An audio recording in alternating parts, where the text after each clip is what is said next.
All right, how's everybody doing today? So I did a short yesterday on a knife. Seemed like a lot of people enjoyed it. So I decided I was going to do the review now on it. And the knife in question is this one right here. This knife comes from Dragon Creek Knives. It is a American style Tonto, as you can tell, because it has that extreme angle on it. Now, before I get into this knife, Dragon Creek, first off, is a distributor. So basically, they go to knife manufacturers. I think it's Jiaxing, if I'm pronouncing it right. I may not be. In China, it's basically the main hub of knife makers. And they say, hey, we want this knife made this way. And then what they do is they go and they make it.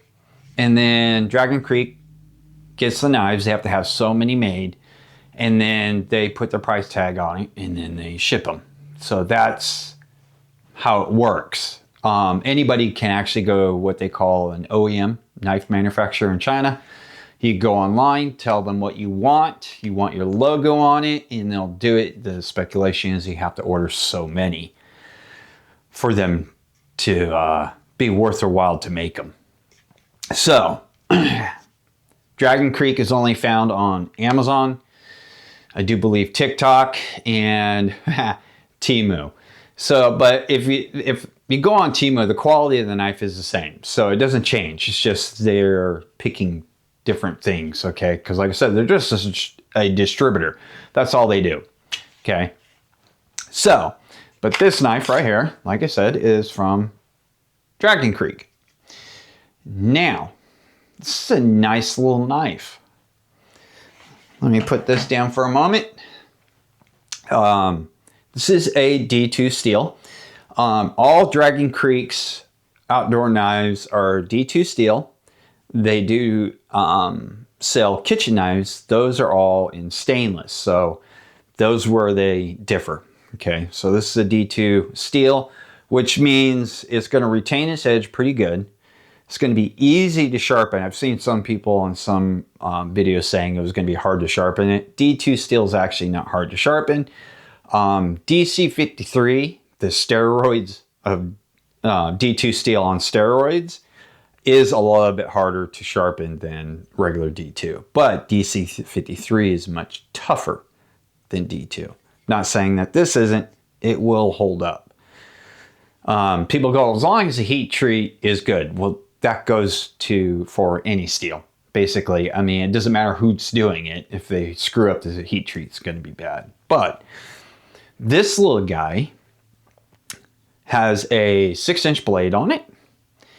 It is 5 millimeters thick. I mean, that's pretty nice.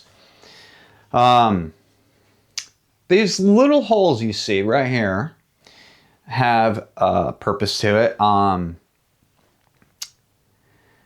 I'll get into that. I'm going to be doing a second video on this knife because I'm going to be changing things on the sheath, and we'll get into that. It does have a little choil right here. It's comfortable if you just put like the tip of your finger in there. If you try and wrap it all the way around, it gets kind of uncomfortable. It's not sharp. It's just, you know, it's square. It's not round. So and you'll be able to have nice control if you like using a choil. Me personally, I could care less if my knife has a choil on it or not. I don't think it's the end all to be all. Has a really nice, comfortable grip in the hands. The jibbing on it is done very well. It's very smooth. The radius, so there's no hot spots, no sharp edges. Okay, and then you have, what's nice is you have jibbing on the bottom of this knife and jibbing on the top. So what that does is when you wrap your hand around it and you put your thumb up here, it helps lock your hand into the handle even more. And then it has this little cutouts right here where your thumb really can sit in and rest. So that really gives you a nice option to how you're going to hold this knife. Balance-wise, this thing feels so balanced in the hands. I'm pretty sure you could probably use it as a thrower too. That's how well balanced this feels in the hands. It's not even front heavy. It feels like a lot of the weight is in the handle, but it's like nothing. Okay. And the point of balance, I want to say is somewhere in here. I'll have it on the POB stand so you can see exactly where the point of balance of this knife is, which is actually very important, not just for swords. So, one of the reviews I read about this knife on Amazon, because that's where this comes from, they're all good reviews. Okay. But this one really kind of made me chuckle. They said they loved this knife. They liked it. They liked the way it looked, the way it felt in their hands. But to them, it felt too heavy. I weighed this knife. It's 0.625. So it's not even a pound. So I don't know what that person's looking for if he thinks this is too heavy. The Dream Reach knife I did weighs way more than this thing. And that is a really beefy knife with a really wide blade. So because of that, they said they sent it back. But other than that, they liked the knife. It was just too heavy for them. I had my wife hold this. And she was like, what are they talking about? This thing is like light as hell. And I think it's due to the balance of it. It is seriously feels extremely well balanced. That you could literally just use it for a throwing knife. The only difference is throwing knives don't have a sharp edge, especially like this guy. Out of the box, it's almost like a razor blade. It's pretty damn sharp right out of the box. You do have this little cutout right here on the blade, right there. Let me see if I can't get that in there. It's a little notch. Now, it's probably just for looks. But if you had a tiny ferro rod, you probably could put it right in that little notch and just strike it. I mean, seriously, because some ferro rods are small enough, you can just... Zip. So you could probably use it for that. It does have like a little nylon lanyard. I'm not too keen on lanyards, but it's a nice little decoration on there. Now, let's get to the sheath. We have a nice Kydex sheath. It locks in really good. In fact, very little rattle. I mean, tiny bit. But a push of the thumb, and it comes right out. And then locks really well. So, it does have a little itty bitty bitty tiny hole for drainage. And so does condensation doesn't build up in here. Because with D2 steel, you do have to maintain them. They will rust. Okay. Now, like the Purple Dragon knife, it's got a little button here. So you can open up the belt clip. It does have multi holes so you can reposition it. Locks good. Does have a lock system, so now it won't open at all unless I unlock it. Now, there's a problem with this knife. Kind of like the Purple Dragon. What is that problem for me? Can you see it? If I'm going to draw this knife, my arm, if you look, that doesn't work for me. Okay. Now I could reverse draw it, but then I still have to change it. So if you're in a hurry, you got to use a knife. I mean, it's kind of a pain for me because the problem with me is I have a short torso, but really long arms and legs. So it rides, I really have to raise my arm up. Now I could angle it. I could do that. The nice thing is I can change this around so it is a cross draw, which I find it more comfortable and quicker to draw a knife if you have it horizontally than right here and have to come up. So unless you have a drop leg system, that's a little different. But yeah, that's the one complaint I have with this knife, kind of like with the Purple Dragon. It rides too high up, so it's kind of cumbersome and uncomfortable to try and draw this knife. But I am going to be doing some changes to this sheath.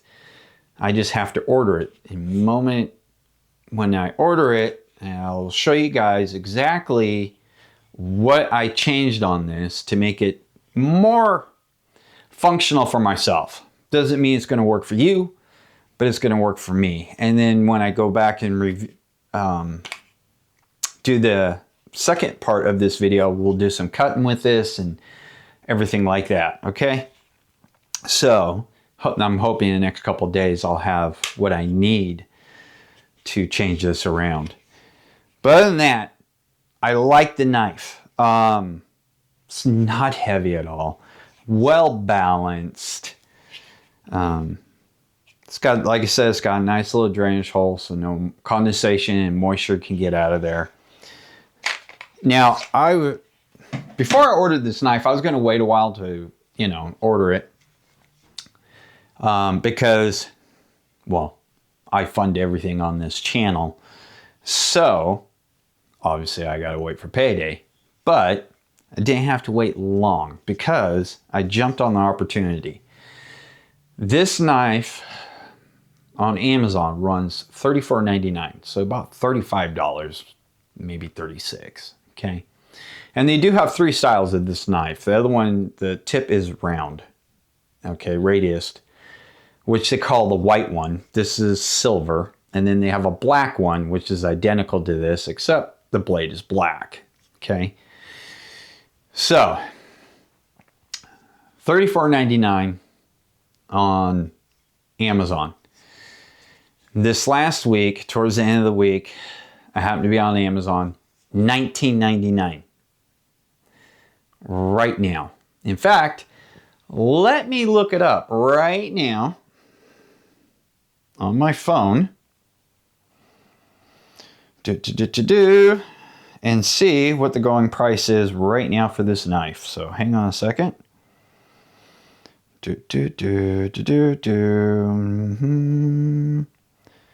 Okay, so as you can see, I don't know if you can see that. There's the knife. Okay. Here it is. There's the knife. As of right now, recording this video, let's see, hopefully it picks it up. It is $19.99 still, so it's 30% off this knife right now. You can't beat that. The other ones are like $49.99. Okay, for the black one and what they call the white one. They're all the same blade length.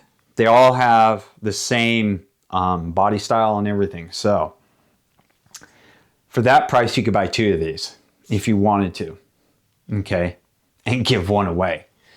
And D2 steel is a good steel.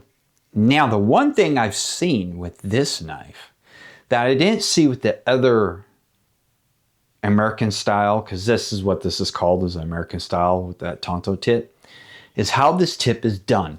And I appreciate how they did this tip done. If you know what an Unokubi Zukuri is, you know what the tip of the Kawasaki, how it's done. It thins out as it's going to the tip and then flares out and then makes a point, right? Look at that. Now some close-ups of this and some comparisons. But look at that. So this knife does that. And by having that flare out and then coming to the point, that really strengthens the tip of this knife by a lot. Have not seen that on a lot of American style Tontos, even ones that American companies do here. I very rarely see them do that. It's just a thick or tapered, tip. That right there is awesome in itself. All the grinds on this thing look nice too. There's no like mismatch grinds or anything. It's well done. Some people don't like it when companies have a big name on it. I don't care. That way, if somebody asks me, hey, where'd you get that from? I mean, it's kind of hard for me to forget the name of the company. But yeah, that's actually a nice feature on the tip of this thing. That means you're going to have a hell of a time breaking this tip off. But again, right now, $19.99. It's a no-brainer. Like I said, the only thing I don't like is how high this rides. That's it. Now, granted, I could take this whole system and turn it so it sits horizontal on me, yes. But if you also look at it, look how high it is. It does stick out a little bit. It's not horribly bad. Like if I put it back on. Okay. So it doesn't stick out that far. Okay. It really doesn't. It sits pretty close, but the problem is it like this piece right here is like in my ribs. Okay. So that's not comfortable at all. It does have, like all these, it did come with adjustment pieces in these slots. I took them out. That's so you can adjust it to the width of your belt. Okay, that's what they're used for. There's little tabs. They just pop in. But other than that, yeah, it's a pretty decent knife. No hot spots, no nothing. Well balanced. $19.99 right now. You definitely can't go wrong with it at all. So that's all I've got for you guys.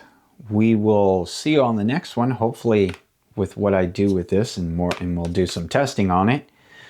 And we'll see you on the next one.